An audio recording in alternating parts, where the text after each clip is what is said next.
¿Cómo de bien o de mal lo está haciendo la economía rusa después de un año de guerra? Os dejo aquí mi intervención en el canal de Rayo junto a Óscar Vara, en el que analizamos la economía rusa después de un año de guerra. Vamos a ver que parece que la economía rusa lo ha hecho muy bien, ya que se esperaba que cayera más de un 8% en 2022 e incluso hablaban de más de un 10%, y finalmente lo ha hecho solo en un 2,5%. Pero no es oro todo lo que reluce, y vamos a ver que es posible que la economía rusa lo esté haciendo mucho peor de lo que imaginamos. En parte esto tiene que ver con cómo medimos la actividad económica y en concreto el PIB, pero bueno, lo voy a explicar en el vídeo en profundidad. También vamos a ver cómo el comercio ruso sufrió muchísimo con las sanciones que le puso Occidente. Y sin embargo, en los últimos meses hemos visto cómo el comercio se ha redirigido. Las exportaciones se han ido a Asia y las importaciones se han conseguido gracias a las repúblicas soviéticas. Veremos también cómo están las finanzas del gobierno ruso. Y es que quitando 2020 han mostrado un superávit en los últimos años. Pero este superávit se ha esfumado, se ha vuelto un déficit en 2022 con motivo de la guerra. Parecería que en los últimos meses además este déficit está siendo financiado por el Banco Central de Rusia. Si esto es así, es posible que veamos picos en la inflación en el futuro en Rusia. También hablaré un poquito al final de la situación económica en China y cómo esto está vinculado con Rusia. Y bueno, mis comentarios económicos están complementados y aderezados con el vasto conocimiento económico y geopolítico de Óscar Vara. La verdad es que cuando estoy con Rayo y con Óscar, pues bueno, siento un poco una presión especial ya que aprendo constantemente muchísimo de los dos. Y bueno, ya os dejo con el vídeo. Allá va. En el último año, como decía, el mundo ha cambiado. El mundo cambia siempre, tampoco esta es una expresión muy manida y parece que todo fuera bastante estable y de repente llegó la guerra y todo cambia. No, pero la guerra desde luego ha sido un factor muy importante que ha provocado cambios en lo que venían siendo las relaciones económicas y comerciales, sobre todo dentro de Eurasia, digámoslo así, de las últimas décadas. Y me refiero a ese desgarro, a ese divorcio comercial entre Europa y Rusia, que era una entente más o menos ventajosa para ambas partes, pero que al menos formalmente se ha roto. Y esto yo recuerdo que una de las cosas que dijo Óscar cuando le entrevisté el año pasado es: no puedo entender cómo Putin está haciendo lo que hace, porque Rusia salía muy beneficiada, también Europa, pero Rusia salía muy beneficiada de este entendimiento, de esta relación comercial a largo plazo, y lo acaba de echar todo a perder por Ucrania. Entonces, bueno, empecemos con Óscar, si te parece. ¿Cómo han quedado? Y luego iremos ya más en detalle en cuál es la situación exacta de Rusia, cuál es la situación exacta de Europa, pero ¿cómo han quedado así de entrada las relaciones económicas y comerciales entre los países de Europa y Rusia? Bueno, pues han quedado tan mal que ayer o antes de ayer tuvimos el discurso de Vladimir Putin, su discurso anual, en el que, bueno, está pidiendo a los empresarios una reorientación entera de la economía hacia el este. Y de hecho, gran parte del discurso se dedicó a glosar cómo el Estado, si logra encontrar recursos suficientes, tiene que mejorar todas las infraestructuras del país con ese objetivo, con el objetivo de reorientar el país y su economía hacia el este. De hecho, en uno de los momentos habló de los países que no son fiables. Entiendo que los países que no son fiables son los países occidentales y que hay que buscar nuevos socios. Y bueno, la verdad es que todo el discurso tenía partes muy interesantes, yo creo que difíciles de conseguir, pero en las que lo que estaba poniendo sobre la mesa Putin es lo que ya veíamos desde el principio del conflicto. El movimiento de Rusia rompía unas relaciones de confianza, acababa en cierto modo con el prestigio de buen socio que tenía o podía tener Rusia y dividía claramente las relaciones en el mundo. De hecho, todo lo que había pasado precedentemente alrededor de los gasoductos Nord Stream era una especie de pacto tácito entre Occidente y Rusia para seguir vinculados y que esa vinculación fuera mucho más grande. Los alemanes concedían una baza geopolítica muy importante a Rusia, el hecho de que no tuviera que pasar su gas a través de Ucrania, y los alemanes concedían esa ventaja con el propósito, yo entiendo, de que las relaciones entre Rusia y la Unión Europea fueran relaciones económicas que cada vez nos ataran más y, por lo tanto, nos vincularan cada vez de forma más pacífica. Yo creo que todo eso, obviamente, ha saltado por los aires y ahora estamos en una dimensión completamente distinta que ya veremos cuántos años dura, porque esto no va a ser una ruptura de poco plazo, sino que yo creo que ya los puentes se han cortado para mucho tiempo. Eso os quería preguntar luego, pero ya que lo sacas ahora, voy a extender la pregunta a Óscar.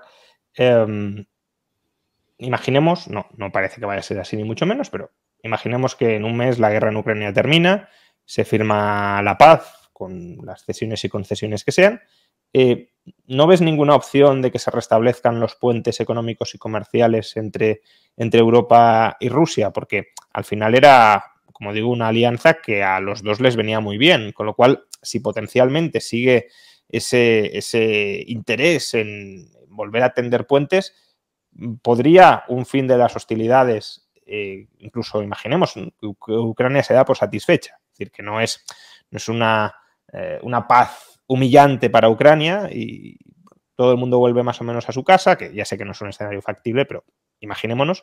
En ese caso, ¿cabría un restablecimiento de las relaciones comerciales y económicas? ¿O aquí hay algo más de calado que no se va a volver a construir porque ha habido un cambio de orientación política en Rusia y en Europa y por tanto se ha tomado la decisión política de volar cualquier puente con Rusia?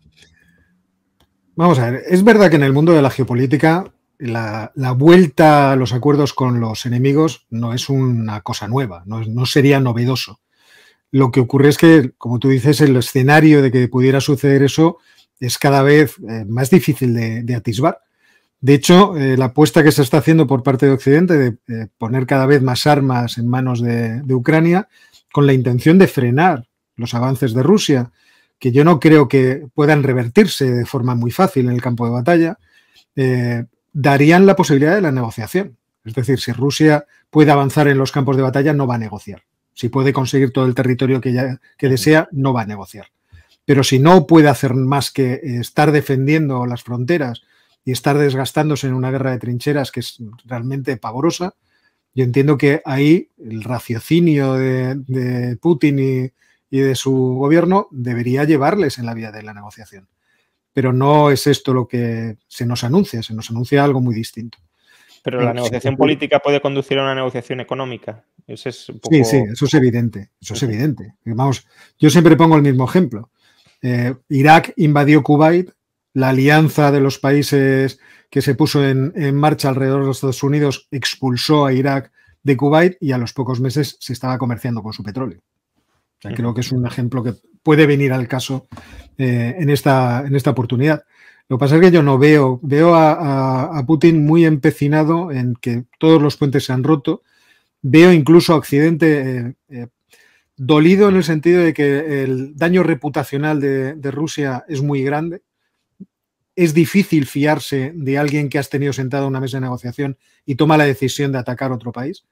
Entonces, no creo que esos puentes sean fáciles de volver a arreglar. No creo que la negociación que a todos nos gustaría que se produjese esté a la vuelta de la esquina o sea posible. Y por eso soy realmente muy, muy pesimista con esa posibilidad. Han volado los puentes, pero digamos, no ha habido un cataclismo económico. Es decir, se anticipaba que Rusia iba a caer, se anticipaba que iba a haber un apagón en Europa y no lo ha habido. Más o menos la economía ha seguido funcionando.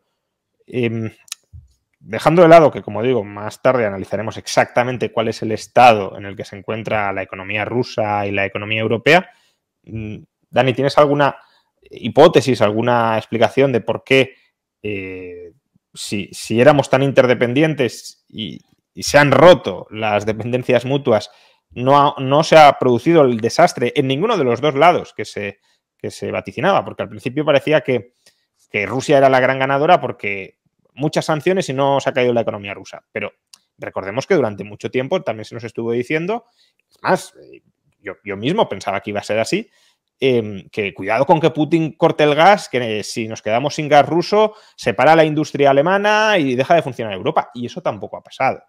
Entonces, ¿qué está sucediendo? Bueno, yo creo que no se han roto las relaciones, solo se han redirigido.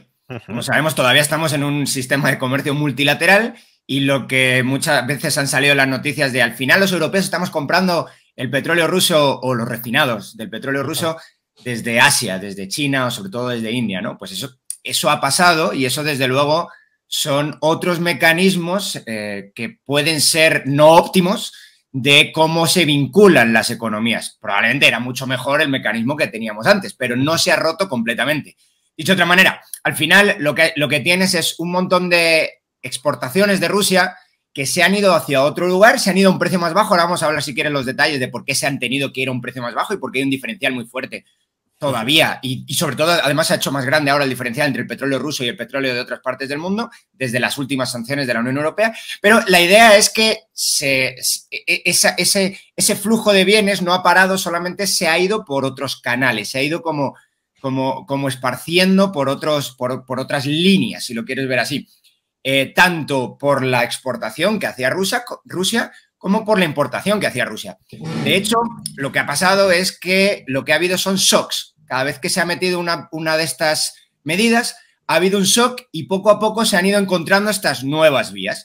De forma que cada vez que metías un paquete de sanciones nuevo, había un shock y una especie de aprendizaje de por dónde podemos volver a comprar el petróleo ruso o los derivados del petróleo ruso, o al revés, Rusia también, por dónde podemos importar los bienes que antes importábamos directamente de la Unión Europea, de Estados Unidos.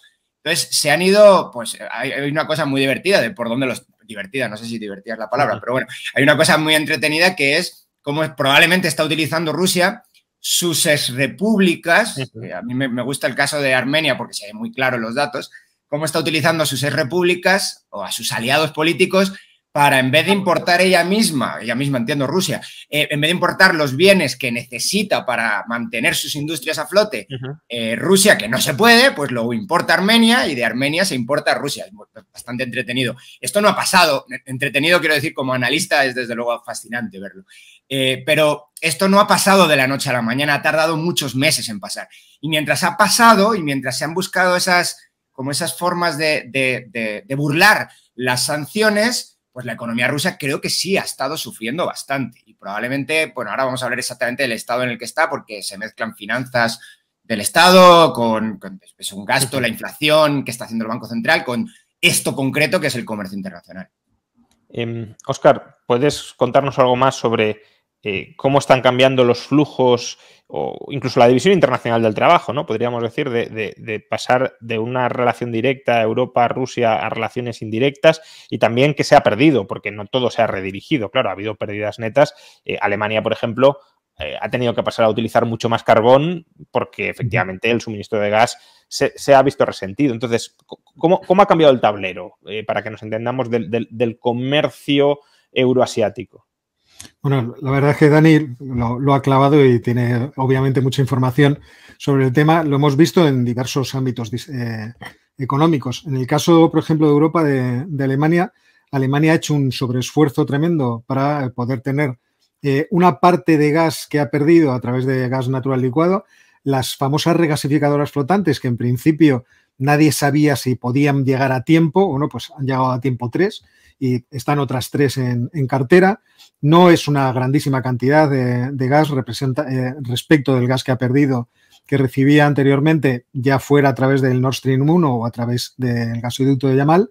Y por otra parte, Alemania ha hecho un enorme esfuerzo de ahorro de consumo de gas, manteniendo en gran medida su capacidad productiva, que es una de las sorpresas que hemos tenido, porque los anuncios durante la primera parte, por así decirlo, del choque por la reducción progresiva en el suministro de gas por parte de Rusia, era que muchas empresas iban a volar, las empresas intensivas en el consumo de energía eléctrica iban a volar de Alemania. De hecho, yo no sé cuál es la situación de BASF, por ejemplo, que fue una de las más llamativas en ese sentido.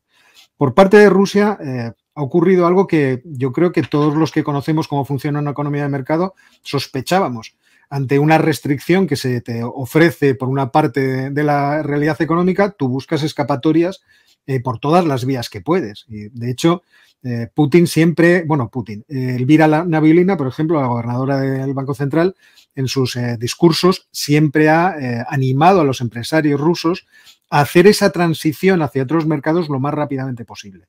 Y confiando precisamente pues, en la iniciativa que tienen los empresarios de tratar de sobrevivir incluso en las más pésimas circunstancias. Y hemos encontrado casos, el de Armenia es un caso muy divertido, yo sí creo que estas cosas son fascinantes y por eso son muy divertidas, o el caso de Kazajistán como intermediario financiero, tratar de colocar los ahorros de los rusos a través del mercado de Kazajistán. Ahí hemos visto cosas realmente muy llamativas que, por otra parte, creo que no nos deberían sorprender. Es decir, sorprende quizá a las personas que piensan que el mundo está completamente compartimentado y que, por lo tanto, se le pueden poner puertas al mar en cualquier parte, pero esto obviamente no es así. Es cierto que en ese ejercicio de redirección, la actividad económica que antes realizaban muchas de estas empresas se ha visto muy perjudicada. ¿En qué sentido? Lo que decía Dani, yo tengo que vender, pero tengo que vender con grandísimos descuentos, con muchas ofertas y eso al final tiene una repercusión, obviamente. La economía rusa se ha beneficiado mucho de los picos de los precios de las commodities, de los recursos naturales, durante un buen periodo de este conflicto, pero ya no puede hacer eso. Ahora casi todos esos precios se han reducido y muchos de los clientes nuevos que tiene, sabiendo que Rusia ha perdido una gran cantidad de mercado, pues aprovechan para comprar con grandes descuentos. Y eso está perjudicando, obviamente, a la economía rusa. Ya veremos de aquí a lo que queda de año, todo el año, por lo tanto, de 2023, de qué forma. Pero yo creo que es ahora donde se empieza a ver que ese darse la vuelta, ese romperse las relaciones entre Europa y Rusia, yo estimo que inicia un camino de decadencia de Rusia si es que estas relaciones no se recompusieran. Ahora le voy a preguntar a Dani sobre la situación de la economía rusa y ya empezamos a hablar sobre ello, pero ha sacado dos temas que bueno, uno por curiosidad y el otro porque además también la audiencia lo está pidiendo. Me gustaría saber tu opinión, Óscar. Uno es, ya lo has expresado, pero ¿cuál es tu hipótesis sobre lo que pasó en Nord Stream? ¿Quién lo voló? Y si a raíz de las últimas informaciones le das veracidad a la idea de que lo voló Estados Unidos. Y la otra es más sobre el background de Elvira Nabiulina, que ha sido, desde luego, clave a la hora de mantener a flote la economía rusa. Entonces, ¿de dónde viene esta mujer y dónde ha aprendido lo que ha aprendido para gestionar así el Banco Central y la economía rusa? No tengo, pues ahí me pillas absolutamente, no tengo la biografía de Elvira Nabiulina en la cabeza, pero desde luego todas las decisiones que tomó fueron las decisiones adecuadas para parar una situación que potencialmente era muy peligrosa. Yo estaba en un plato de televisión cuando Ursula von der Leyen salió a dar la noticia de que se habían congelado los activos del Banco Central de Rusia. Y el presentador no cayó, porque como lo estaba explicando en francés, pues no cayó y se iba para otro lado y hubo que pararle y decirle, vamos a ver, o sea, es que esta noticia es muy importante, porque si esto era un sábado por la noche, el lunes, cuando se abra el mercado de valores en Moscú, el rublo se va a desplomar con toda seguridad. Reaccionó con mucha presteza, con mucha inteligencia, la subida de tipos, los controles de cambios. Incluso yo estimo que este mecanismo de comprar hidrocarburos con rublos y hacerlo solo en el mercado de Moscú, con dos cuentas metidas dentro del banco de Gazprom-Bank, seguramente fue algo pergeñado dentro del Banco Central de Rusia. Sí, seguro. Porque obviamente no es solamente ella.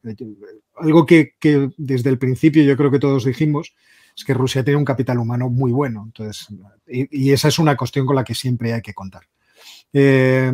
Por otra parte, el Nord Stream, vamos a ver. O sea, esta es una cuestión que yo creo que es especulativa y tiene importancia en relación con quién tiene razón en esta guerra. Y cuando se hace la pregunta sobre quién voló el Nord Stream, lo que muchas personas que hacen esta pregunta lo que quieren oír es: deme usted razón en que yo creo que los buenos son o los Estados Unidos o los rusos. Porque aquí en esta guerra hay un malo. Y hay un malo, para mucha gente, el malo no es el que ha atacado a Ucrania. O sea, el malo no es el que está tirando bombas y el que está provocando muertes directamente, sino el malvado imperio de los Estados Unidos que está detrás, que ha ido empujando a que esta situación se produjera. Y por otra parte, están los que del otro lado dicen, no, son los rusos los malos, evidentemente, y los Estados Unidos una fuerza benéfica que viene a salvar a los países de Europa del Este principalmente. Entonces, desde ese punto de vista, la pregunta a mí me parece que es un tanto inane. Pero, si hay que responder, uno lo que tiene que decir es, como decía en Lelutier, yo qué sé. O sea, realmente analicemos la frase. ¿Puede haber sido los Estados Unidos? Perfectamente. Existen razones que pueden llevar a pensar que efectivamente los Estados Unidos se beneficiaban de cortar ese posible nudo, ese cable, ese cordón umbilical entre Rusia y Alemania. Bueno, tú lo decías, ¿no? Era como una inversión en relaciones a largo plazo. Por tanto, si te lo cargas, ya no hay relaciones de largo plazo. Pero vamos a ver, pero esto no es del todo cierto. Esto es... Los alemanes dejaban fuera de juego, tiraban a la basura a los ucranianos con esa decisión. Y esta decisión fue muy criticada cuando se anunció la construcción de los Nord Stream. O sea, ustedes están vendiendo a Ucrania. Esto es algo que se comentó mucho en el momento. Entonces, el que no esté en los Nord Stream no quiere decir que el gas ruso no pudiera llegar a Alemania, porque ahí está el gasoducto Yamal que atraviesa Polonia y los gasoductos que atraviesan Ucrania, que conectan con los gasoductos de la Hermandad, de la Hermandad, y que atraviesan luego, me parece que es Hungría, y entran también en Alemania. Con lo cual, Alemania podría seguir manteniendo la misma provisión de gas. Lo que pasa es que Rusia dependería. Esto ya ocurrió, no me acuerdo si fue en 2012, cuando Ucrania decidió cortar el tránsito de gas ruso hacia Europa. Y los rusos obviamente dijeron, esto es un chantaje. Hay que revisar por dónde iban esos gasoductos y cómo Rusia intentó sacar los gasoductos posteriormente por países que no fueran exsoviéticos, precisamente para tratar de sortear los problemas que podía tener con esos antiguos socios. Entonces, ¿pueden haber sido los Estados Unidos? Pueden. ¿Pueden haber sido los polacos? Pueden. ¿Pueden haber sido los ucranianos? Pueden. Quiero decir, todos estos países podrían tener interés en volar el gasoducto. Pero en las circunstancias en las que se produjo, a mí me pareció que si hubieran sido los rusos, hubiera sido una medida muy inteligente.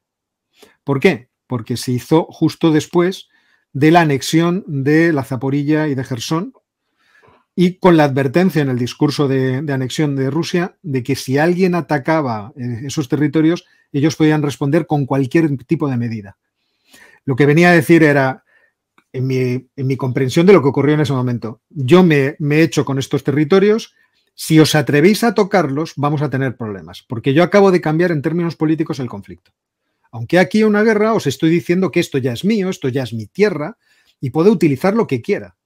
Y puedo haceros daños de muchas formas, no tengo que tener una bomba atómica. Por ejemplo, podría volar el gasoducto submarino que viene de Noruega.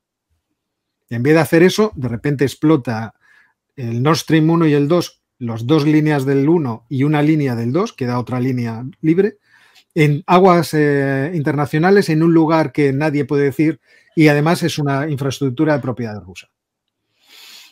Pues yo entiendo que eso no comprometía de forma muy importante a Rusia en ese momento. Puedo seguir vendiendo gas por otro lado.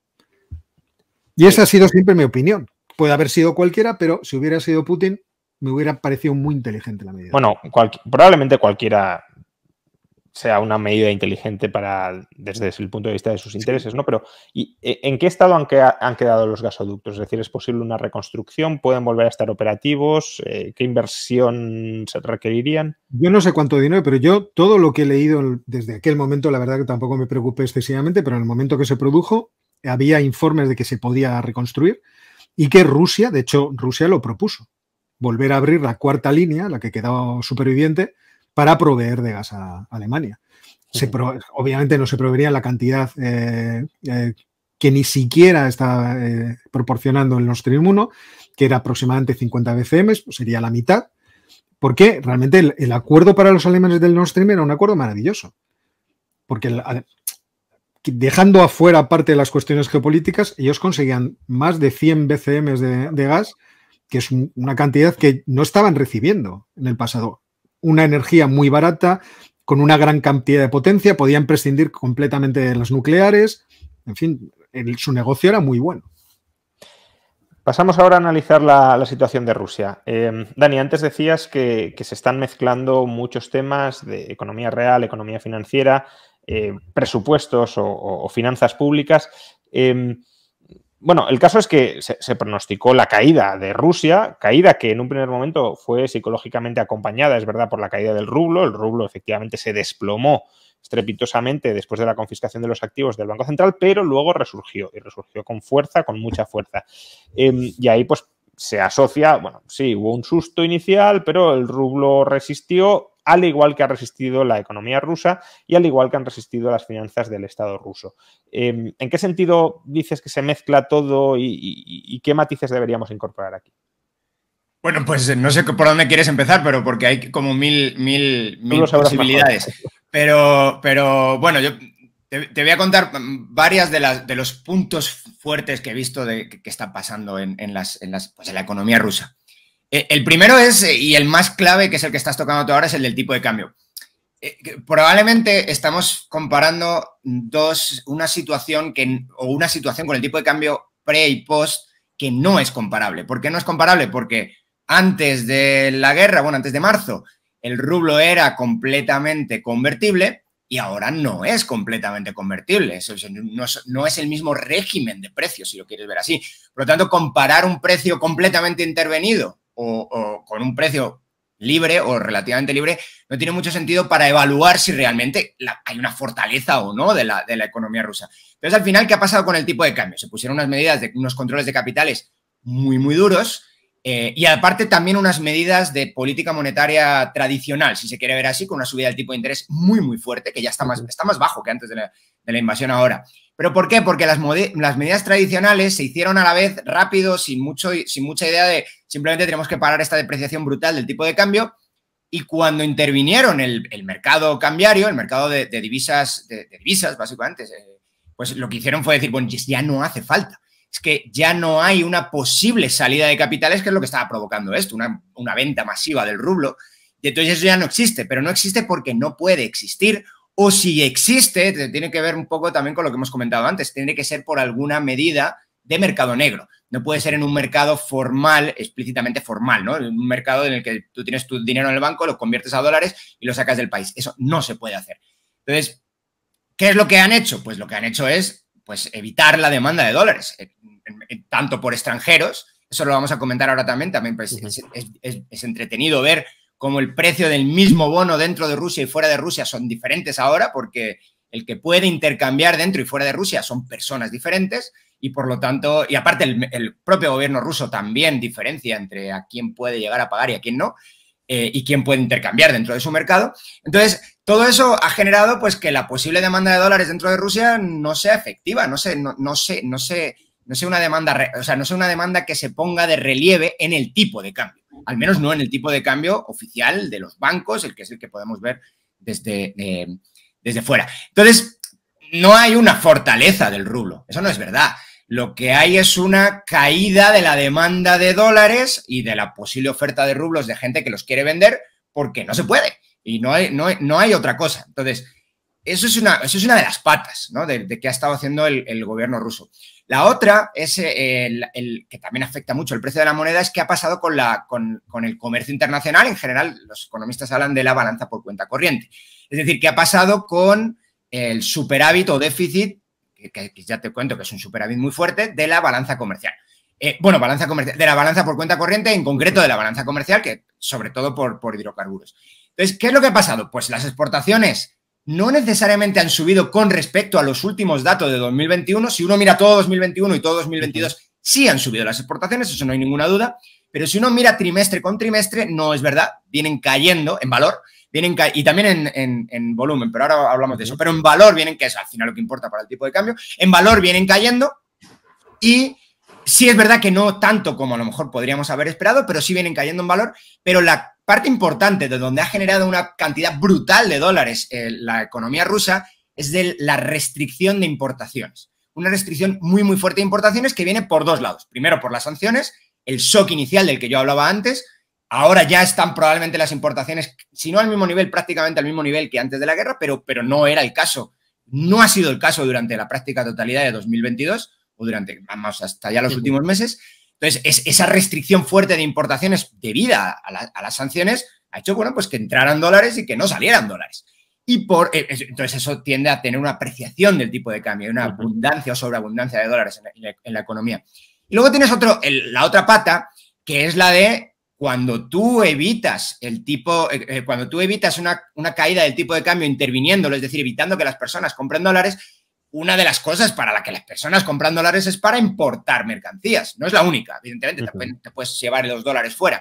Pero si evitas que se compren dólares, evitas la importación de mercancías. Entonces, por los dos lados hubo una caída brutal en las importaciones, lo que ha generado un saldo en la cuenta corriente brutal, muy, muy fuerte, que ha podido llenar solamente estos meses, durante 6 meses más o menos ha ocurrido esto, ha llenado más o menos como, no la mitad, pero probablemente una tercera. Bueno, el superávit total ha llenado prácticamente todo lo que las reservas monetarias que se congelaron de Rusia, pero el diferencial con el 2021 más o menos ha llenado aproximadamente entre el 30 y tantos y el 40% del agujero, enorme agujero que dejaron el congelamiento de las reservas. Es decir, por reformularlo, y ahora continúas, pero este último dato me parece interesante. En cierto modo, Estados Unidos y la Unión Europea le quitaron a Rusia sus reservas de dólares y Rusia ha rellenado casi la mitad de las reservas que le han quitado mediante un proceso de ahorro forzoso sobre los rusos. Es decir, ustedes exporten masivamente, con esas exportaciones recibimos dólares, pero ustedes no van a gastar esos dólares para comprar, para importar lo que querrían importar, porque esos dólares que entran no salen, sino que los utilizamos para compensar, para tapar el agujero de lo que nos quitaron los otros. Es decir, que se ha trasladado el agujero a la población rusa, no tanto al gobierno ruso y no tanto al tenedor de moneda, aunque con restricciones de capitales, pero sí a la población que exporta e importa. Sí, bueno, de forma así rápida, sí. Por cierto, el gobierno ruso no reconoce que le han quitado ninguna reserva. Cuando tú ves... Uy, se ha quedado congelado Dani. Bueno, pues esperemos que vuelva pronto. Depende del informe que mires. Dani, estás teniendo problemas de conexión. Sí, me acabo de dar cuenta, yo también. Bueno, vale, bueno, ahora parece que está bueno, bien. Si cualquier cosa, pues que ya estoy hablando mucho, sino que siga hablando ahora Óscar. Pero bueno, sí, la idea...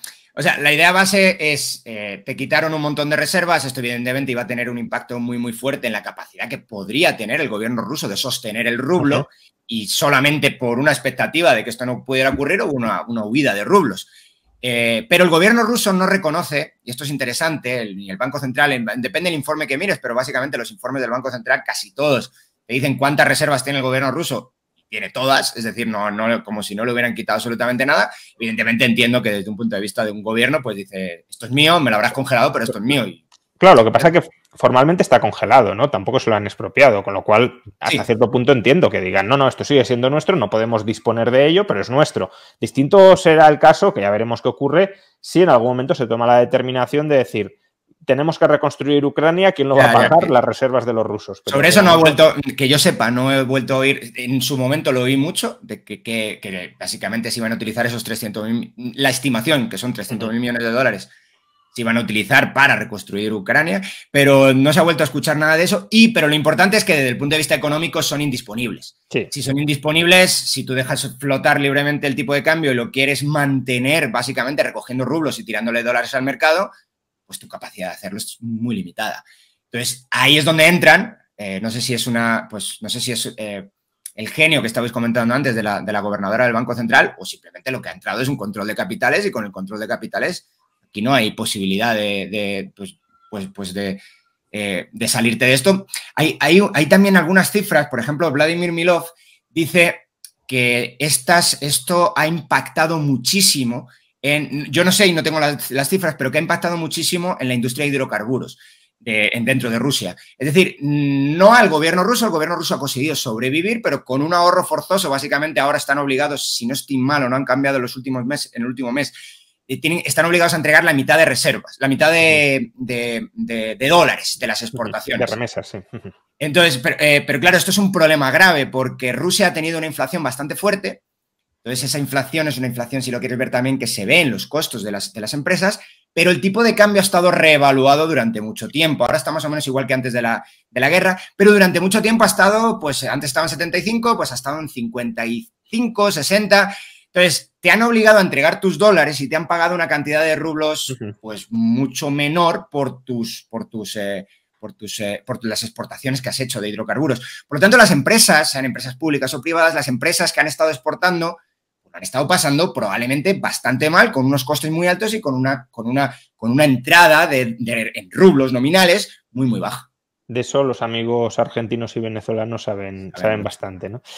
Óscar, ¿quieres complementar algo de lo que ha dicho Dani sobre divisas o si no también... Solo un par de cuestiones que a mí me llamaron mucho la atención cuando se pone en marcha el mecanismo de comprar los hidrocarburos con rublos. Te ibas a ver cuáles eran los volúmenes de transacción de dólares por rublos y de euros por rublos, y el dólar prácticamente desapareció del tráfico de moneda internacional con el rublo. Casi no se intercambiaba. Lo que se intercambiaban eran principalmente euros. Claro, eso también ayudaba a ese fortalecimiento del rublo, porque realmente se producía una demanda, vamos a decir, en cierto modo artificial, debido a, como ha explicado muy bien Dani, a que ya el rublo no lo quería nadie tocar ni con un palo, pero seguía existiendo una demanda, por así decirlo, creada de forma artificial para que, entiendo yo, se produjera esa revaluación del rublo. A mí eso es una cuestión que me llamó bastante la atención. Por otra parte, hubo un momento, que me corrija Dani si me estoy equivocando, en que la absorción de esas remesas era del 80%. O sea, hubo un momento que el gobierno dijo, bueno, ya ramblo con todo lo que entre. Creo que era ahora, 70, pero lo estoy diciendo un poco yo también de memoria. Yo es que tenía el palabra. Es verdad que son cosas que, como este ha sido un año realmente muy ocupado, tienes una especie de solapamiento de la información en algunas ocasiones. Y muy recientemente, en diciembre, le volvieron a poner un impuesto especial a Gazprom, que han dejado sus beneficios a cero. O sea, Gazprom está ahora mismo tiritando y como no tiene, entiendo, una entrada suficiente de ingresos porque ya no vende gas, pues quiero decir, vende gas a través vende gas natural licuado, pero el gas natural licuado que vende es, supongo, toda la capacidad que tenía ya instalada, con lo cual ahí debe estar sufriendo también. Y sí, dejando de lado... Perdón, me estaba yo confundido. Es 80 y al principio de la introducción de las medidas tenían que entregarlo en 2 días. Y luego lo extendieron el plazo a 2 meses. Dejando de lado el mercado cambiario, ¿cómo está la economía real? Porque aquí también ha habido revisiones continuas, ¿no? El FMI inicialmente estimaba un hundimiento, no recuerdo si llegó a ser incluso del 10% o cifras similares, y poco a poco ha ido ajustando la caída a la baja y ahora ya no se habla tanto de cuánto ha perdido Rusia en el sentido de cuánto ha caído, sino de cuánto ha dejado de ganar, de cuánto habría crecido sin la guerra y de, por tanto, cómo la guerra le ha impactado negativamente, pero ya no por hundimiento del PIB, sino por no subida del PIB. Entonces, está también, bueno, también, se ha comportado la economía rusa mucho mejor de lo que se esperaba. ¿Por qué ha sido? ¿O hay algo que no estamos teniendo en cuenta en estos análisis? Óscar. Vamos a ver, la economía rusa, todo el mundo preveía que se iba a hundir, no solamente los organismos internacionales, sino también el Ministerio de Economía ruso. O sea, en abril, a finales de abril, el Ministerio de Economía ruso preveía una caída del 12,4% del Producto Interior Bruto. Y luego es verdad que salieron las previsiones de Banco Mundial, Fondo Monetario Internacional, la Unión Europea, todas ellas entre el 11 y el 12% de caída. Desde entonces hasta ahora, la verdad es que han sucedido muchas cosas. Hemos visto en el primer arranque, por así decirlo, de las sanciones, una gran incertidumbre tanto entre inversores como consumidores y una reducción enorme del consumo minorista. Lo que eran los ingresos, la facturación de los sectores minoristas se desplomó de forma atroz. Y también la inversión, la formación bruta de capital fijo también se hundió de forma muy, muy importante. Es verdad que a medida que el proceso, la guerra ha ido avanzando y las sanciones que no estaban dirigidas a donde más podían hacer daño a la economía rusa, que era principalmente, quiero decir a corto plazo, que eran principalmente el sector de hidrocarburos, pues la economía volvió otra vez a arrancar, también yo creo que muy ayudada por el gasto público. Y eso ha producido el que el desplome pues no haya sido tal desplome y que estemos hablando de una contracción del 2,1% según el Ministerio de Finanzas y del 2,5% en el último informe, en el informe de ayer, del Banco Central de Rusia. Eso no quiere decir que el proceso de envejecimiento, por así decirlo, que yo creo que ha iniciado el sistema productivo ruso, no vaya a irse profundizando.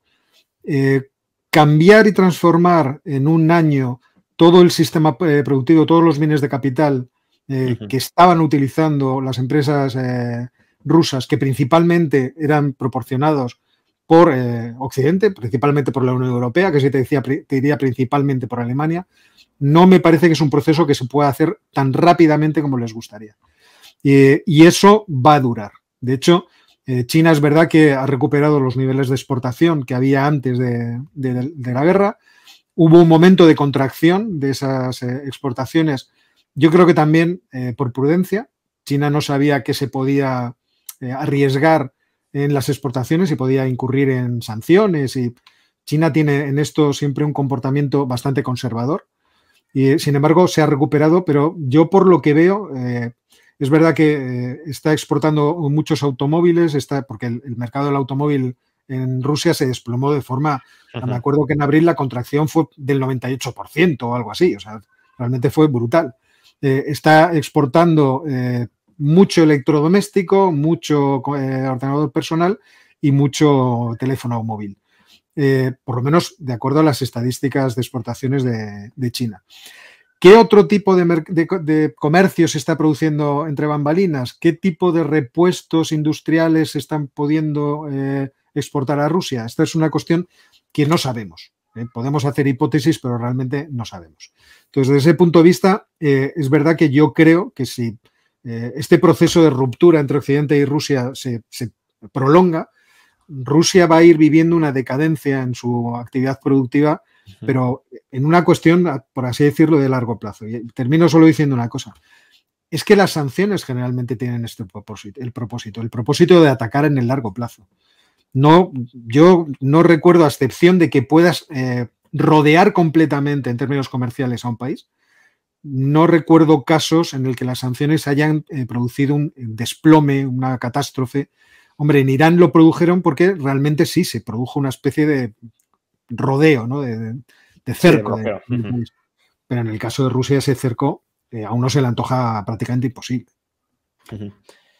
Bueno, hay bastante literatura sobre si finalmente las sanciones sirven o no sirven y para qué sirven y qué efectos terminan teniendo y muchas veces, vamos, la mayor parte de la literatura no haya efectos demasiado positivos para el propósito que se buscaba con ellas. Otra cosa es valorar las sanciones como mal menor frente a entrar en guerra con un país, ¿no? Mejor. En realidad tú lo que estás haciendo es una acción de daño al contrario para que cambie ciertas políticas. En realidad, generalmente la sanción es una parte de una guerra económica. Y esa guerra económica tiene un objetivo concreto que es... Sí, lo que pasa es que muchas veces lo que hace es enrocar al que quiere sancionar y reorientarlo lejos de tu influencia y, por tanto, cuando ya no dependo de ti, pues las sanciones que me han apartado de ti, ¿de qué sirven? Absolutamente de nada, ¿no? Ciertamente.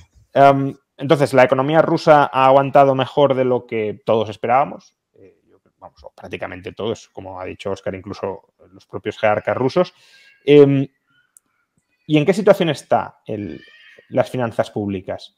Porque, claro, al final estamos ante un Estado que está librando una guerra que es costosa, no solo humanamente, sino económicamente, y una parte muy importante de los ingresos del gobierno ruso procedían de los impuestos sobre hidrocarburos.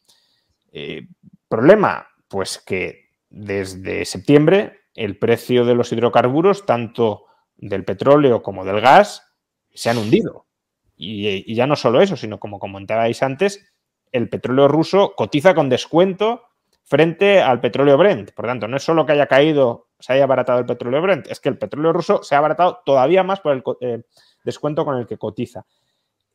¿Hay algún riesgo de sostenibilidad para las finanzas rusas? ¿Gastar mucho en la guerra, dejar de ingresar? Ellos mismos pronostican que este año pueden entrar en déficit, pero ¿es un déficit alarmante? ¿No lo es? ¿Qué puede pasar? Bueno, en déficit ya están. O sea, y es algo que probablemente está sosteniendo, por cómo medimos la economía, es lo que está sosteniendo en parte la economía. Es decir, si tú tiras un programa de gasto público brutal, yo creo que esto es un desastre económicamente hablando, pero desde luego a corto plazo estás generando actividad económica, si lo quieres ver así, tal y como la medimos, así aparece. Entonces ahora mismo hay en términos económicos, diríamos que hay un programa de gasto público muy fuerte, de expansión fiscal, si lo quieres ver así, en Rusia. Las cuentas públicas rusas se volvieron negativas lo tengo por aquí, deflactadas, lo he hecho deflactado para poder comparar año con año, pero se volvieron negativas en noviembre, si no estoy mal, y inferiores a lo que venía en el año anterior, aproximadamente en junio. Esto es interesante porque se mezclan dos cosas. Primero, hay cierta opacidad en la información. Hasta el 2021 tenemos en qué gastaba el gobierno ruso, ahora no sabemos en qué gasta, sabemos cuánto gasta, pero no sabemos en qué. Por lo tanto, no sé si te puedes fiar del todo exactamente en cuánto gasta. Y por otro lado, sí tenemos una caída en todo 2022 en comparación con 2021 en los hidrocarburos, ¿no? En cuanto saca el gobierno ruso de los impuestos concretos a la exportación de hidrocarburos. Entonces hay una caída por ahí, por los ingresos, y luego hay una caída en general en todos los demás ingresos bueno, un mantenimiento relativo que si le quitas la inflación es una caída de facto. Entonces, tienes que por ese lado la forma de medir la actividad económica está medio. Por ejemplo, otro dato que te doy, estaba contando Óscar qué había pasado con los vehículos. ¿Qué ha pasado con los vehículos en Rusia? Más o menos sabemos que se han caído, o hay las estimaciones es que se han caído, en la industria de automóviles en Rusia se ha caído aproximadamente un 60% año con año. Entonces, eso es una barbaridad, evidentemente, pero cuando uno mira la producción industrial se ha caído también, pero a lo mejor se ha caído, lo estoy diciendo un poco de memoria ahora, pero aproximadamente un 2%. ¿Qué es lo que probablemente está ocurriendo? Pues como pasa en toda economía de guerra, lo que hay es un cambio. Hay un cambio desde una producción de bienes dedicadas al consumo final hasta una producción de bienes dedicadas a la guerra. Cuando nosotros nos metemos en una guerra, y sobre todo si la guerra, esto también es importante, sobre todo si la guerra no está en tu territorio, nosotros nos metemos en una guerra, nos ponemos a utilizar toda la capacidad instalada como animales. Tenemos que matar al de enfrente, entonces pues para eso hay que producir todo lo que podamos y vamos a readaptar la estructura productiva, sobre todo la industria pesada, todo lo que podamos para producir pues cañones, balas o lo que sea. Entonces, eso entra en el PIB. Eso entra en el PIB sumando. Y si sumas eso, pero restas todas las demás cosas, en la producción que puede acabar en manos de rusos al final para disfrutarse, pues está cayendo mucho más que ese 2%. Entonces, las estimaciones son que, pues igual que pasa en cualquier guerra relativamente a gran escala, no digo que esto sea una guerra a gran escala planetaria, pero desde luego sí lo debe ser para la economía rusa. Cuando tú entras en una guerra, pues a una escala importante para tu propia economía y readaptas toda la estructura productiva para producir bienes de guerra, pues evidentemente el PIB no se cae. No se cayó en Estados Unidos en el 40, en el 41, en el 42. ¿Cuándo se cayó? Y esto es lo importante. ¿Cuándo se cayó el PIB en Estados Unidos? En el 46. Cuando tuviste que volver a readaptar toda la estructura productiva que estaba hecha para producir cañones y que la estabas vendiendo al gobierno a un precio de transferencia que te da a ti la real gana, cuando la tienes que readaptar y producir bienes de consumo de nuevo y ahora sí venderlos en el mercado, se te genera una caída de PIB brutal. No es que una caída contable, pero es que probablemente todo el crecimiento anterior era un crecimiento ficticio, basado en una venta al gobierno de una serie de bienes dedicados a matar al de enfrente con unos precios de mercado que no son de mercado. Entonces, mi intuición es que parte de lo que estamos viendo de una especie de fortaleza de la economía rusa tiene que ver, pues, con una parte nada desdeñable con esto último que estoy comentando. Con una producción armamentística que probablemente está disparada, pero que esa producción armamentística tiene, pues más bien lo que tiene es un efecto de sustitución sobre los bienes de verdad que puedes pues disfrutar la economía, bueno, los ciudadanos rusos. Sí, o sea, si midiéramos por consumo individual promedio, probablemente encontraríamos, bueno, probablemente no, seguro encontraríamos caídas mucho mayores que ese 2,5% y al final es un poco lo relevante, ¿no? Pero justo sobre lo que comentabas le quería preguntar a Óscar, ¿hasta qué punto hay una movilización económica de guerra en Rusia? Sabemos que sí que tienen partes del armamento en términos genéricos donde hay un cuello de botella muy importante y que está habiendo una carrera entre Ucrania y entre Rusia a ver quién se provee mejor de determinados materiales bélicos para avanzar en el frente. Pero ¿hasta qué punto podemos decir, que es la línea que sugería Dani, no lo sé, que está habiendo en Rusia un cambio estructural general para una economía de guerra? Es una parte muy importante de la economía rusa a la que se está dedicando a la guerra. Se están utilizando reservas que había de guerra y por tanto no se está forzando a que las fábricas de coches produzcan tanques. Si se producen tanques, ¿es algo masivo o es algo más bien reducido? Es algo, como decía Denis, hay cierta opacidad, hay mucha opacidad en cuanto a la información económica. De hecho, durante muchos meses lo que podíamos decir del comportamiento económico de Rusia dependía de ciertos think tanks o empresas de proyección económica radicadas en Moscú. Y entonces, que podían tener algún tipo de acceso a información, hacían sus informes y a partir de ahí los demás podíamos intuir cómo más o menos iban las cosas. Por ejemplo, Forecast.ru era una de las páginas que yo más visitaba porque de vez en cuando te levantaban un poco la persiana. Y lo mismo se puede decir de los datos que ha ido sacando, ¿no?, el Ministerio de Finanzas. Recientemente el Ministerio de Finanzas hizo un informe en el que, lo tengo aquí delante, daba datos del cambio en el gasto presupuestario del Estado ruso de enero del 22 a enero del 23 y daba ciertos datos que son interesantes con algunos comentarios muy laxos en los cuales uno tenía, bueno, pues que hacer hipótesis creativas, podemos decir. Os leo varios de esos datos, ¿no? Ingresos del Estado, una reducción del 35%.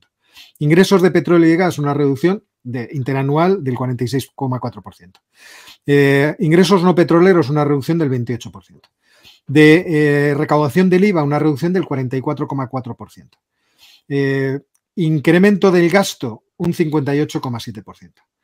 Ese incremento del gasto, ¿a dónde iba? El comentario que está debajo de la tabla decía, estos son pagos a cuenta de pedidos que se han hecho al sector industrial. Pues si el Estado está haciendo pedidos al sector industrial, entiendo que no son bombillas, y no es comprar el metro, entiendo que es armamento.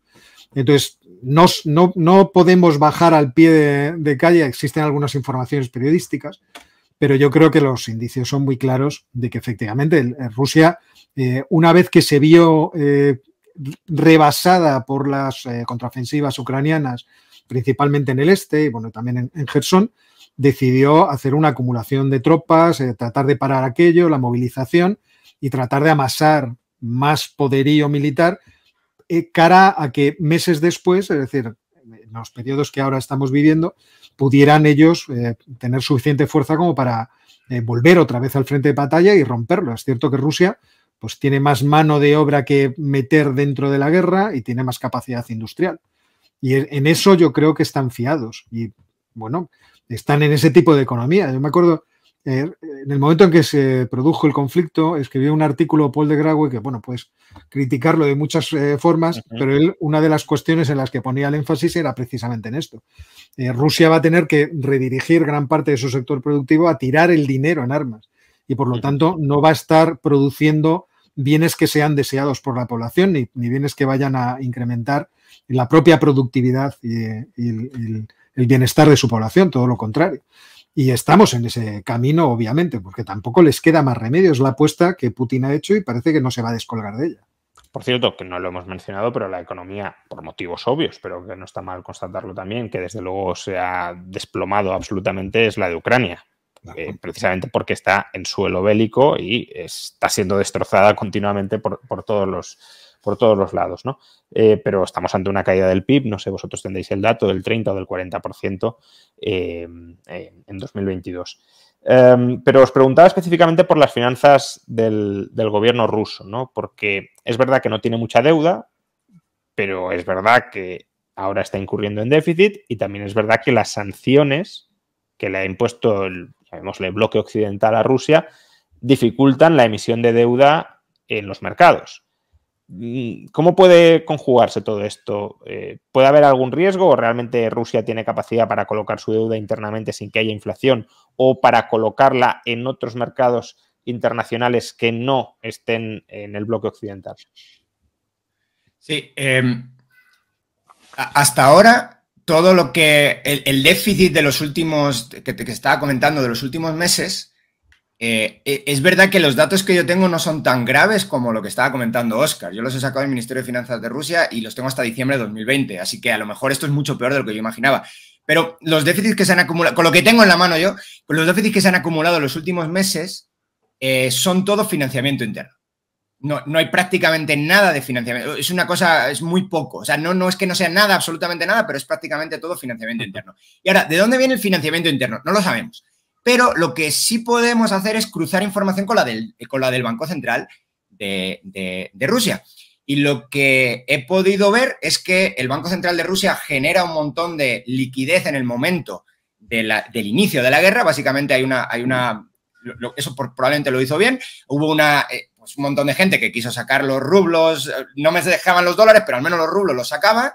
Hubo un pánico financiero y luego el pánico financiero se fue. Entonces esa enorme cantidad de liquidez básicamente se vio con deuda de bancos para con el Banco Central. Básicamente el Banco Central te da liquidez contra una línea de crédito. ¿Qué está pasando en los últimos meses? Lo contrario. Es decir, lo que está pasando es que el sistema financiero está dejando un montón, aparcando un montón de nueva liquidez, es decir, tenía un montón de activos contra el Banco Central. Esto además se conjuga con un incremento bastante fuerte en los últimos meses, solo en los últimos meses, de cantidad de dinero en rublos, de cantidad de dinero emitida por el propio, bueno, en general de cantidad de dinero, pero sobre todo cantidad de dinero emitida por el Banco Central. Es decir, el balance del Banco Central está creciendo.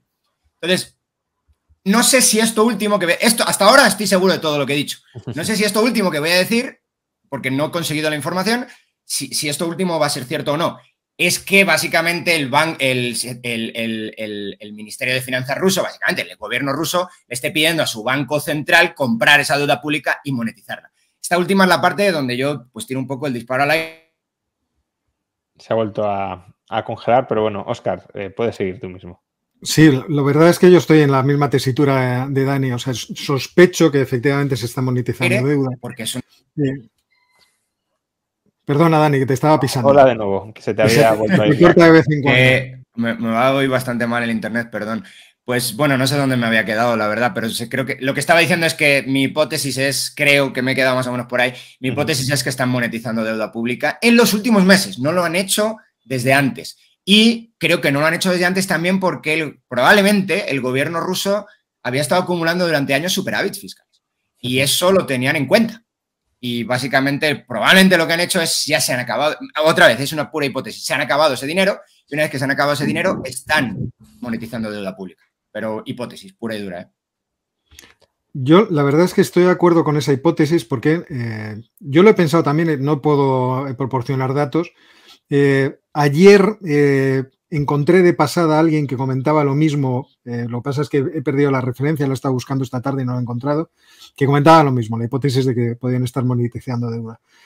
A mí se me sugirió esto y no lo voy a encontrar, no vengo tan bien preparado como Dani con los datos puestos en el ordenador, pero es cierto que encontré un informe de un chiringuito kazajo en el que se daba la información de las emisiones de deuda rusa que se habían puesto a la venta en el mercado de valores de Kazajistán y cuánto se había colocado. Y entonces ahí lo que veías era que no se lograba colocar ni el 30% de las emisiones que habían caído en el mercado. Entonces, si no logran colocar la deuda, la forma más eficiente y rápida de resolver el problema es que te lo resuelva el Banco Central. Y sobre todo en una tesitura así de crisis, de emergencia como la que están viviendo. Entonces yo estoy en la hipótesis también, pero efectivamente es hipótesis. Bueno, es lo que se suele hacer en las guerras, ¿no? Monetizar la deuda en el Banco Central y trasladar la inflación a los ciudadanos para que a través de ahorro forzoso financien el gasto militar. Y además con una actividad económica tan deprimida, tampoco es que vaya a ser un gravísimo problema de inflación. O sea. Claro. No olvidemos que la FED se crea en 1913, pero justamente se adapta a la FED moderna precisamente en la Primera Guerra Mundial como proveedor de financiación al Tesoro estadounidense. Bueno, ya hemos hablado de Rusia. Vamos a hablar ahora, si lo queréis, del bloque occidental, es decir, de Europa y Estados Unidos. Y voy a introducir este tema con una pregunta que ha llegado, un superchat de Miguel García, que dice: las guerras siempre son fastidiadas, el problema de esta guerra es que Estados Unidos está ganando toneladas de pasta porque le interesa. La geopolítica muere cuando hay pasta de por medio. ¿Qué opináis sobre esta tesis que básicamente liga las hostilidades con los intereses, ¿no? Es decir, esto lo han provocado aquellos que salen ganando de la guerra. Lo digo porque este es un argumento que puede tener su lógica, no digo que no, pero que en cambio no utilizamos con la India o con China. También podríamos decir que este conflicto lo ha presionado o lo ha empujado China o la India porque ahora están ganando mucho gracias a esta guerra. No sé si, Óscar, tú mismo ves una mano negra de Estados Unidos para orquestar todo esto y de rebote salir ganando. ¿De verdad han salido ganando tanto? Porque esto también habría que mirar aquí el saldo neto. Es decir, las industrias de gas licuado de Estados Unidos seguro que están ganando mucho, pero Estados Unidos también está enviando una cantidad ingente de material, es decir, la industria militar estadounidense también está saliendo ganando, pues también sale ganando, pero claro, esto es más deuda pública y son más impuestos futuros, son tipos de interés más altos en este momento de inflación. Si tú te pasas emitiendo deuda, has de subir más los tipos de interés. La economía, hombre, de momento parece que no se ha resentido excesivamente por las subidas de tipos, pero el mercado inmobiliario sí. Entonces, no sé, coméntanos un poco toda esta cuestión. Bueno, empezando por lo primero, me sorprende que la gente piense que Vladimir Putin es tan imbécil. O sea, ese es lo primero que me sorprende. O sea, este hombre cayó en la trampa de los Estados Unidos, una trampa que además todo el mundo podía ver desde muy lejos. Te están empujando al conflicto. Y él se metió de hocicoz y feliz en algo que le iba a perjudicar de forma enorme. A mí el argumento, esta parte es la que quizá me sorprende más. ¿Que los Estados Unidos están saliendo beneficiosos de esto? Es evidente, pero también es evidente que durante mucho tiempo protestaron a las autoridades europeas porque los europeos se ataran de pies y manos energéticamente a Rusia, diciendo, tengan ustedes en cuenta que en algún momento esto se puede utilizar como una herramienta contra ustedes. Entonces, bueno, pues ahí se pueden hacer hipótesis de todo tipo. Es evidente que en el comercio de hidrocarburos los Estados Unidos han recibido pingües ganancias. La última vez que lo vi me parece que iban por 180.000 millones de dólares o algo por el estilo. Lo estoy diciendo de memoria, seguro que no acierto, pero sí, me acuerdo que hice un vídeo específicamente sobre eso y efectivamente estaban ganando muchísimo dinero gracias a la venta principalmente del diésel y del gas natural licuado, porque no olvidemos que el diésel se ha convertido también en un enorme problema. O sea, el crack spread del diésel se ha ido a... Bueno, hubo momentos que estaba por encima de los $55. O sea, era realmente espectacular. Sí, no, incluso analistas energéticos muy reputados como Javier Blas auguraban un desabastecimiento y racionamiento de diésel porque estaba en los meses de mayo aproximadamente, estaba muy delicado el suministro global de diésel. Perdona, Óscar. Sí. Además, tenemos un problema con el refino y, bueno, hasta que estén todas las refinerías que ahora mismo se están construyendo o en África o en Oriente Medio, pues hay un cuello de botella muy evidente y bueno, las refinerías de los Estados Unidos se han hinchado a vender diésel. E incluso mucho diésel que se refinaba en Sicilia venía del crudo ruso y también iba a los Estados Unidos. O sea, esto ha sido una feria por todas partes. Yo no creo que los Estados Unidos hayan hecho un negocio. Si esta hipótesis fuera verdad, no me parece que hayan hecho un negocio redondo.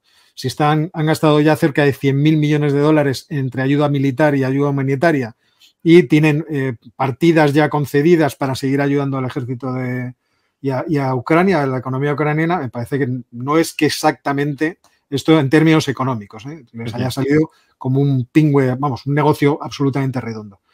Es cierto que una vez que Rusia se metió sola en invadir Ucrania, desgastar a Rusia ha sido algo ventajoso geopolíticamente para los Estados Unidos. O sea, ahora tienen, ¿cómo decirlo?, un enemigo debilitado, que es un enemigo muy problemático, muy activo, que tiene una gran capacidad de extender influencia muy lejos de sus fronteras, pues le tienen debilitado. De cualquier forma, tampoco le tienen destruido. O sea, Rusia no va a desaparecer inmediatamente por este conflicto, a menos que se produjera una catástrofe en los campos de batalla y eso produjera una catástrofe política. Rusia no va a desaparecer del mapa y va a seguir teniendo una gran capacidad económica. Por eso me parece que creo que existe un deseo de que las historias sean complejas y, en cierto modo, conspiranoicas cuando se trata de utilizar este tipo de argumentaciones.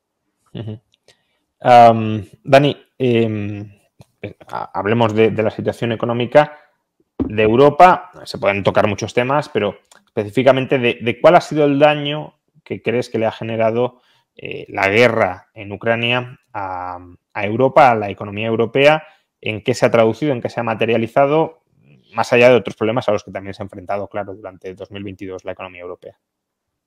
Bueno, pues quizá haciendo un medio comentario sobre lo que estaba comentando Óscar, no de la geopolítica, evidentemente, yo solo soy un usuario de la información, no un generador de la misma, pero de los que tienen beneficios, de las empresas que han incrementado beneficios en el Standard & Poor's 500 del último año, prácticamente que superen la inflación, la única es la energía. La energía e industria. Dentro de la industria está la industria armamentística y también las aerolíneas, que lo han hecho muy bien. Si quitas las aerolíneas de ahí, no tengo el dato sin industria armamentística, pero la industria lo ha hecho muy mal si quitas las aerolíneas.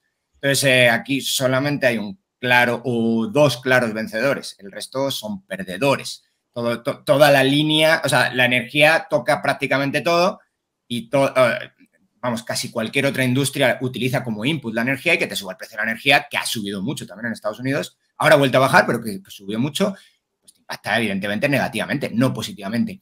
Y ahí vamos y ya puedo vincular también con la pregunta ya explícita que me has hecho, que es la de cómo ha impactado a Europa. Claramente por el precio de la energía. El precio de la energía ya venía mal de antes, es decir, antes he comentado, por ejemplo, que los ingresos de Rusia, los más altos fueron en el final del 2021, no durante todo el 2022. Esto es interesante, puede que sea en parte por restricciones y caída en el volumen, que de hecho eso ha pasado, pero en parte el precio del 2021 ya estaba muy alto, en la práctica totalidad de commodities pues, energéticas. Entonces, y la pregunta que nos tenemos que hacer es entonces cómo impacta la guerra en todo esto, ¿no? Pues impacta empeorándolo, pero empeorando una situación ya compleja, ya complicada. Entonces, ¿y por qué había una situación compleja y complicada? Pues mi intuición es porque has hecho dos grandes cosas. La primera es, todo esto viene desde los problemas del COVID y todo aquello, el cierre de las economías, y no solamente el cierre y la reapertura de las economías, sino el cambio en la composición de la demanda. Esto ya lo hemos hablado alguna vez en nuestro... en los directos, pero ha habido un cambio, ahora se está volviendo a cambiar, pero hubo un cambio muy fuerte desde la industria de servicios, si se quiere ver así, desde los servicios hasta los bienes, y en concreto hacia los bienes duraderos. Entonces, resulta que los bienes duraderos son ultra intensivos en energía, mucho más que los servicios, por unidad de PIB, por dólar producido, por dólar de valor añadido. Es muchísimo más necesitas mucho más energía para producir una buena computadora que para producir pues una obra de teatro. Pues la idea es que eso generó un shock muy fuerte en el mercado de energía, una demanda brutal de energía que se está ahora empezando a dar la vuelta. Es decir, la demanda de servicios está empezando a ser o a acoger a la demanda de bienes durables y no durables, pero sobre todo los durables. Si esto es así, la pregunta es, ha habido un shock de demanda por ese cambio en la composición de la demanda, ha habido un shock de demanda en la energía, y cómo estábamos preparados por la parte de la oferta de la energía para suplir ese shock. Y la verdad es que encima aquí el cierre de las economías y el cambio, todo el modelo energético europeo y todo eso, de cerrar carbón y todas esas cosas, y de ponerle muchas dificultades a cualquier generación de energía que no sea ecosostenible y bla, bla, bla, pues todas esas cosas lo que generaron fue una restricción de oferta a la vez que venía una cantidad enorme de demanda. Entonces, las dos cosas juntas lo que hicieron fue, a escala mundial y planetaria, se ha vuelto a... Hoy Dani tiene... Una subida muy fuerte en el precio de los commodities energéticos, y especialmente subieron más en Europa aquellos que se pueden transportar más dificultosamente. El caso claramente pues es el del gas, ¿no? Que el del gas pues no hay una posibilidad, no es tan fácil como mover carbón en el mundo. Entonces, los diferenciales de precios en carbón pues eran más o menos, empezaron a haber algún diferencial, pero nunca se llegó a romper los mercados mundiales de carbón. Sí, ya están rotos siempre para Europa, es decir, en Europa siempre un precio de la energía del gas, ya medida en términos equivalentes, 5 o 6 veces lo que cuesta la energía en Estados Unidos. Es un desastre como política, vamos, energética, es un desastre siempre. Solamente que cuando te viene un shock, el desastre pues es mucho más alto. Entonces, una de las explicaciones de por qué pues la inflación ha llegado, no creo que sea la única, antes lo estábamos hablando fuera del directo. Una de las explicaciones que están encima de la mesa es evidentemente que es la energía la que está impulsando la inflación pues en la práctica totalidad del mundo, y en los sitios donde han sufrido un shock de energía menos fuerte, la inflación pues, habrá subido, pero ha subido también de manera menos fuerte. Entonces, mi intuición es que todo esto se ha mezclado, los factores que vienen del 2020 en el mercado de la energía, con los de la reapertura 2021, con los de la guerra, que ya cae sobre mojado y con una, como comenté en mi primer comentario, básicamente con una disrupción de los flujos de los commodities energéticos, no una completa ruptura, pero sí una disrupción, y la disrupción conlleva ineficiencias económicas y las ineficiencias económicas se trasladan a precios por subida de precios. Entonces, todo esto pues hizo bastante daño, creo, a la economía europea. Y es verdad que pues al final Alemania no ha ido tan mal como muchos estábamos augurando, yo incluido, pero desde luego es una de las economías que peor lo ha hecho en los últimos el shock energético, como bien dice Dani, lo sufrió Europa, sobre todo, esperábamos que fuera en invierno, pero no fue en invierno, fue en todo caso invierno de 2021-2022 y en el primer semestre de 2022. Sin embargo, el segundo semestre de 2022 energéticamente ha sido relativamente bueno, sobre todo a partir de septiembre, cuando se empiezan a desmoronar respecto a los máximos de agosto los precios del gas. Y entonces, el shock fue primera mitad de 2022, shock energético, pero las economías se frenaron en el segundo semestre de 2022, con un cierto retardo. La economía española, por ejemplo, prácticamente no ha crecido nada en el segundo semestre de 2022. Alemania no entró en recesión, pero el PIB sí se contrajo en el cuarto trimestre de 2022, no mucho, pero se contrajo. Y ahora, aparentemente, nos estamos encontrando con un cierto rebote de las economías europeas. España parece que está volviendo a crecer un poco, la actividad manufacturera y de servicios también está aumentando. Y podría ser, quizá, no sé, querría saber vuestra opinión, Óscar, por ejemplo, podría ser precisamente porque se ha abaratado la energía en el segundo semestre de 2022 y ahora experimentamos pues, ese efecto rebote por abaratamiento energético. Si esa es la realidad, que básicamente sería que en el primer semestre sufrimos un shock negativo de oferta y en el segundo un shock positivo de oferta, hay una segunda derivada. Y la segunda derivada es que las fluctuaciones de la inflación que hemos observado en 2022 contenían mucho ruido. Ruido al alza en el primer semestre y ruido a la baja en el segundo semestre. Y quizá estemos perdiendo de vista, y me parece que eso es lo que ahora mismo está preocupando a los mercados principalmente, quizá estemos perdiendo de vista la tendencia subyacente de la inflación una vez le quitamos ese shock negativo en primer lugar y positivo en el segundo. Y quizá la inflación que parecía que estaba bajando y que ya estaba llegando a su fin, no es que esté llegando a su fin, sino que bajaba porque ha habido un shock positivo de oferta energética y por tanto se maquillaban las cifras a la baja. No sé, ¿cómo lo ves, Óscar, todo esto?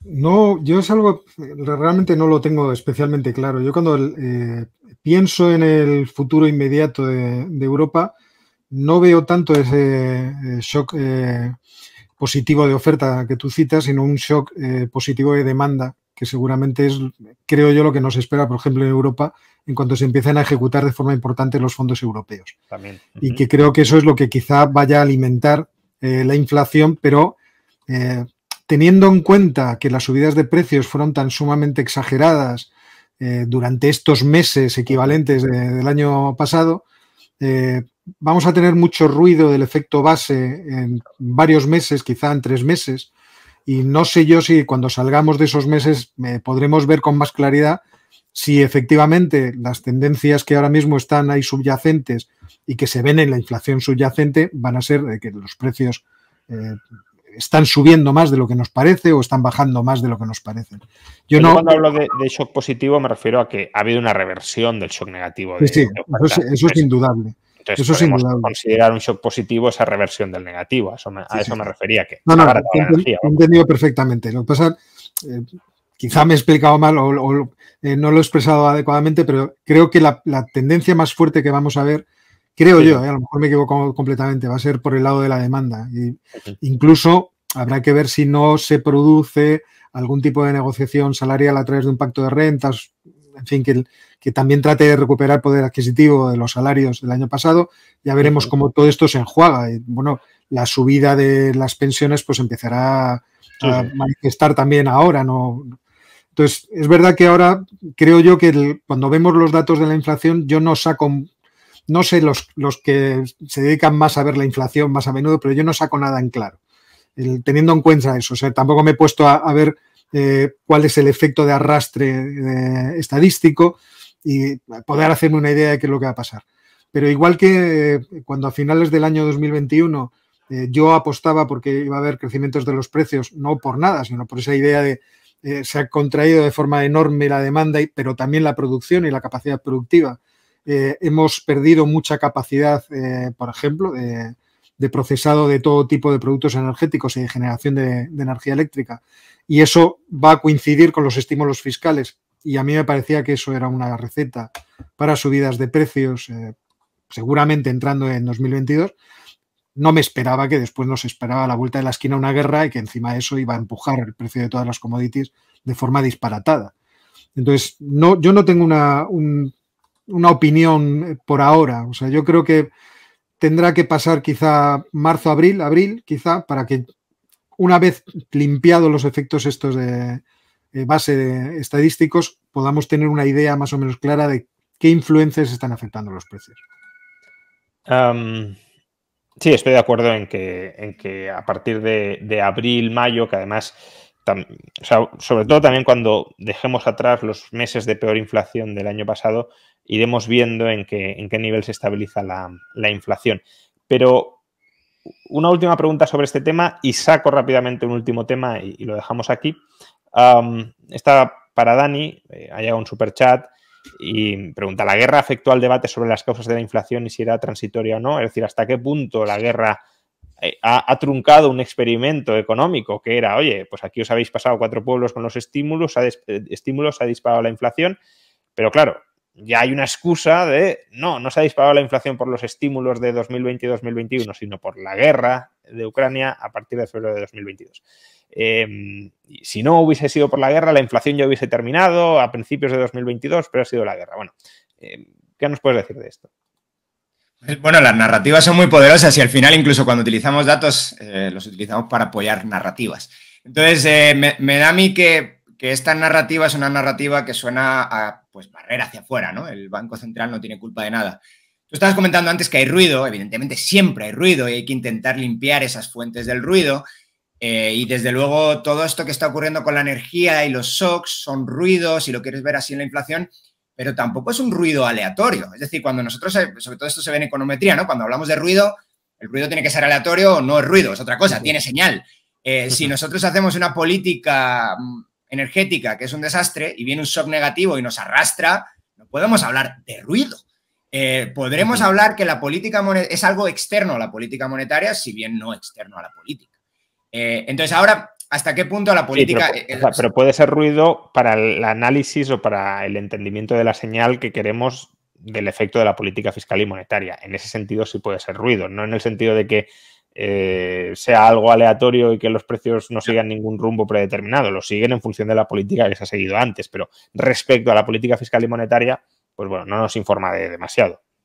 Sí, bueno, pues no si consideras que no es importante para la generación, o sea, pero bueno, sí, entiendo lo que quieres decir, es justo a donde iba, o sea, ¿cuál es el efecto, quitando el efecto de la política energética, que es un desastre, cuál es el efecto de la política que ha tenido la política monetaria y fiscal?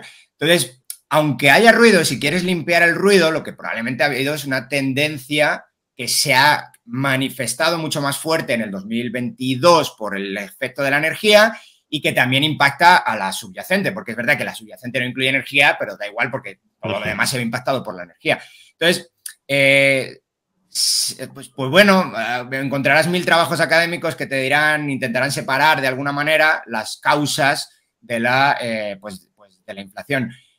Ahora bien, es que lo importante ahora es que si miras cualquiera de los mecanismos que había en 2022 que podrían ser inflacionarios, yo que sé, por ejemplo, el transporte marítimo, cosas así, están baratísimos, bueno, está a niveles de 2020. Si miras el precio de la energía, pues tampoco está baratísima, pero desde luego está mucho más baja de lo que estaba en 2020. Es decir, todos esos elementos ahora deberían estar haciendo un efecto desinflacionario, lo están haciendo, pero ¿hasta dónde te llevas el efecto desinflacionario? Ya tendríamos que estar en deflación, si de verdad la narrativa opuesta fuera cierta. Entonces, yo sí creo que toda esa enorme política monetaria, toda esa enorme política fiscal apoyada por la monetaria, pues ha tenido un efecto muy negativo en los precios y de transitorio, pues absolutamente nada. Bueno, todo es transitorio en la vida, dentro de 10 años a lo mejor se pasará, pero transitorio después de que hayamos perdido un poder adquisitivo de un 10 o un 15% en un año. Sí, el equipo transitorio, yo creo que básicamente la tesis de 2021 era esto sin hacer nada va a revertir solo, y ha habido que disparar los tipos de interés y ni siquiera así está muy claro que se haya derrotado ya definitivamente la inflación. Bueno, como ya estamos cerca de las 11:30, quiero sacar un último tema y dejarlo aquí. Antes Óscar ha dicho, una vez iniciada la guerra, igual a Estados Unidos no le beneficiaba la guerra, no ha salido beneficiado, pero una vez iniciada sí le puede interesar desgastar geopolíticamente a Rusia.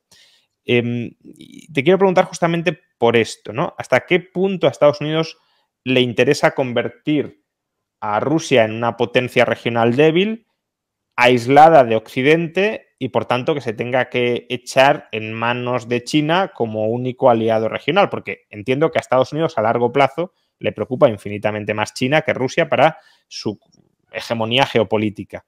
¿Tiene sentido esa estrategia de Estados Unidos? Si esa ha sido la estrategia, ¿no puede salirle mal en el medio o largo plazo? ¿Se están estrechando mucho las relaciones entre Rusia y China o no se están estrechando tanto? ¿O las relaciones que se están tejiendo son meramente coyunturales y de interés chino porque les están regalando el petróleo, por ejemplo, y porque están aumentando sus exportaciones, pero realmente no va a haber una hermandad a más largo plazo que pueda preocuparle a Estados Unidos? Coméntanos sobre esto. Vamos a ver, yo creo que China tiene un proyecto absolutamente propio en el que no necesita a Rusia como un socio prioritario. Yo no veo el mundo como algunos lo desearían. Se ha producido ahora una división en bloques y Rusia y China pues son muy amiguitos y van juntos. Yo creo que es una alianza coyuntural exactamente igual que la oportunidad que ha visto los Estados Unidos de intervenir a favor de Ucrania es un oportunismo. O sea, yo es que no confío en la tesis de que los Estados Unidos con una mente maquiavélica y muy superior hayan estado detrás de las bambalinas de todo el proceso que estamos viviendo. Rusia tomó su decisión porque creía que le interesaba especialmente. Es una decisión además que se ha ido construyendo en cierto modo a lo largo del tiempo. La misión, bueno, la operación que monta Putin no es una operación para crear una guerra que dure mucho tiempo, sino todo lo contrario, una operación muy quirúrgica que se termine en poco tiempo. Acuérdate que cuando me invitaste a aquella primera ocasión a tu canal, era esta la hipótesis que teníamos, esto se va a acabar en pocos días y bueno, todos confiábamos mucho en la potencia militar de Rusia. Lo que nadie se imaginaba es que efectivamente los ucranianos tenían un planteamiento de guerrillas que iba a poder contrarrestar la forma torpe, en cierto modo, a esto me refiero en términos de profesionalidad en el diseño de las operaciones que tuvieron los militares rusos. Entonces yo no creo mucho en estas cosas. Creo que ahora de forma coyuntural, efectivamente, China y Rusia más o menos convergen, pero, por ejemplo, que esa convergencia vaya a producir cosas como un sistema financiero alternativo que no esté basado en el dólar, me parece que no digo que sean cuestiones imposibles, me parece que son cosas muy difíciles, pero tampoco tengo claro que a China le interesen especialmente. Es decir, que en China esté de forma muy, muy clara la intención de decir, no, hay que sustituir todo completamente el sistema financiero, porque sustituir ahora mismo como moneda de reserva el dólar por el yuan, a mí se me antoja una misión bastante complicada. Tendrían que levantar los controles de capitales y eso no queda claro que a China le interesa, ¿no? Por ejemplo. Entonces, esas convergencias... Una reserva mundial de reserva basada en el yuan con controles de capitales, poca reserva va a ser, ¿no? Entonces hay muchos elementos que a mí me chocan en ese tipo de hipótesis. Es cierto que a China tampoco le interesa que Rusia implosione y se convierta en un problema, porque es un buen proveedor de materias primas, de recursos, además de que a China tampoco le interesa quedarse con partes de Rusia. Es algo que de vez en cuando se escucha, en la tentación de quedarse con Siberia. Es algo que China nunca ha tenido como interés. Ahí tiene a los rusos extrayendo en condiciones realmente penosas todo tipo de recursos y vendiéndoselos a un buen precio. No tiene ningún incentivo económico a meterse en ese tipo de problemas. Lo que pasa es sí es cierto que la pugna que existe entre Estados Unidos y China explicaría en cierto modo la intervención de los Estados Unidos en la guerra ucraniana. Me explico. La gestión de política internacional de Donald Trump rompió muchas alianzas y creó mucha desconfianza respecto de la solidez que tenía el compromiso de los Estados Unidos con diversos aliados. Y la guerra de Ucrania lo que ha conseguido es aunar alrededor de los Estados Unidos una gran alianza. Una alianza que en caso de que hubiera problemas en otra parte del mundo de forma parecida, seguramente respondería de la misma manera. Y aquí estoy pensando en Taiwán. China yo creo que tampoco tiene interés en invadir Taiwán, pero todo esto que ha ocurrido le deja muy claro que las aventuras pueden producir costes económicos muy serios. ¿Y qué necesidad tiene China de meterse en ese tipo de problemas? ¿Qué es lo que quiere China? China lo que quiere es los recursos necesarios para mantener a su población satisfecha, próspera, igual que quiere cualquier otro país. ¿Va a conseguir mejor esos resultados invadiendo Taiwán? No lo parece. Rusia, en cabeza de su presidente, ha creído que va a servir mejor a esos propósitos invadiendo Ucrania. Yo creo que se demuestra que esos propósitos no se están cumpliendo. Por lo tanto, no veo yo que para los americanos sea un especial problema. Está sacando muchas ventajas de ello. Y espero, efectivamente, que en el caso de que Rusia, bueno, pues no consiga sus objetivos, eso no creará una situación de inestabilidad política tal que, en fin, volviéramos a tener Rusia en 1991 again. O sea, esperemos que eso no suceda. Dani, para terminar,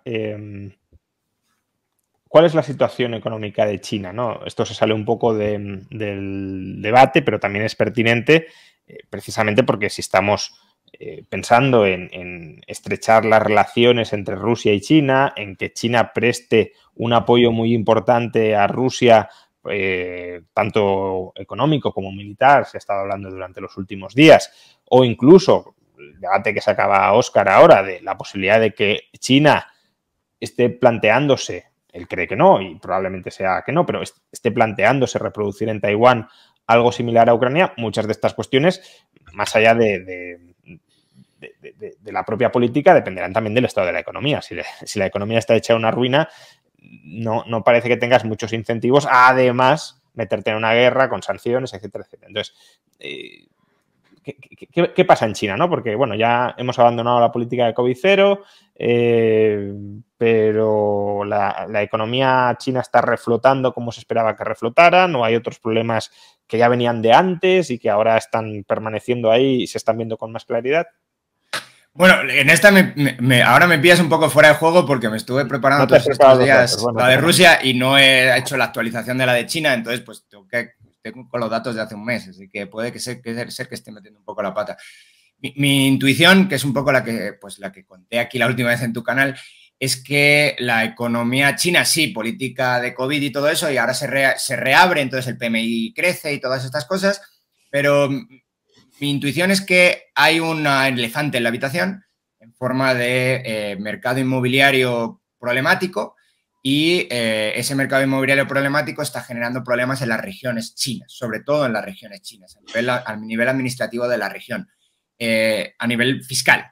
Y a nivel también bancario en algunos casos, porque además esos bancos están vinculados a la región, o sea, es un banco público, o casi siempre es un banco público, y están vinculados a la propia región. Entonces, se genera un problema de caída en el precio de vivienda, que está cayendo muy fuerte, caída en el precio de vivienda, desaparición de demanda de vivienda y potenciales impagos de las hipotecas y, vamos, impagos de hipotecas, que eso sí lo están medio solucionando, eso sí, esos probablemente han tenido muy buena mano con ello, pero bueno, esos impagos de hipotecas podrían generar algún tipo, y empezaron a generar algún tipo de pánico bancario en bancos pequeños y todas esas cosas, nunca en uno muy grande, pero la posibilidad de rescatar a esos bancos es muy limitada porque precisamente los ingresos de las regiones chinas vienen derivados de la venta de tierra que se vende, bueno, se arrienda, ¿no? Se alquila durante mucho tiempo para el desarrollo inmobiliario.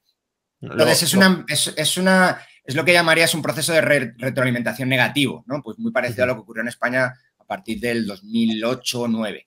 Y ese proceso de retroalimentación negativo está ocurriendo claramente a nivel de regiones chinas. Lo comentaba el otro día Michael Pettis en un hilo bastante interesante, cómo los gobiernos locales chinos están empezando a tener serios problemas para refinanciar la deuda, o sea, para financiarse y para refinanciarse. Y claro, eso también tiene implicaciones potenciales sobre el sistema bancario, pero el origen del problema es la crisis inmobiliaria, claro.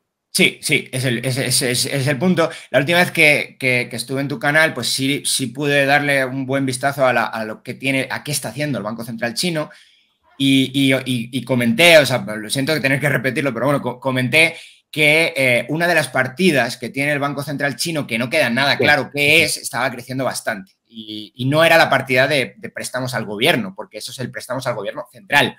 Estaba incrementando otra que mi intuición, otra vez, ahora lo lanzo como hipótesis y no he podido pues, comprobar que esto sea cierto o no, es que son financiación a gobiernos regionales, porque pues no están encontrando financiación fuera del mercado, o sea, en el mercado, básicamente. Es que justamente desde el momento en que lanzaste esa hipótesis, lo recuerdo perfectamente, yo creo que los datos que hemos ido conociendo como que refuerzan, ¿no? la validez, el acierto de esa hipótesis. Claro, pero lo que necesitamos es saber exactamente qué hay metido en esos otros activos del Banco Central y pues eso no sé yo si lo voy a conseguir. Muy bien, pues bueno, tras un año de guerra militar propiamente y de guerra económica entre Rusia y Ucrania y como aliados de Ucrania el bloque occidental y como aliados de Rusia de aquella manera muy tímida, más bien neutralidad con cierta simpatía, China a su lado, pues creo que bueno, hemos establecido una buena panorámica, un buen resumen de lo que ha sido económicamente este último año de guerra. Solo os pediría, conforme os despidáis, aunque supongo que esto lo querrá contestar, bueno, no lo querrá contestar ninguno, pero quien pueda contestarlo más será Óscar. Dani, imagino que como consumidor de información geopolítica no querrá hacer ningún pronóstico, pero hemos hablado del último año. ¿Qué esperas que pase, Óscar, geopolítica y económicamente vinculado con la guerra durante el próximo año?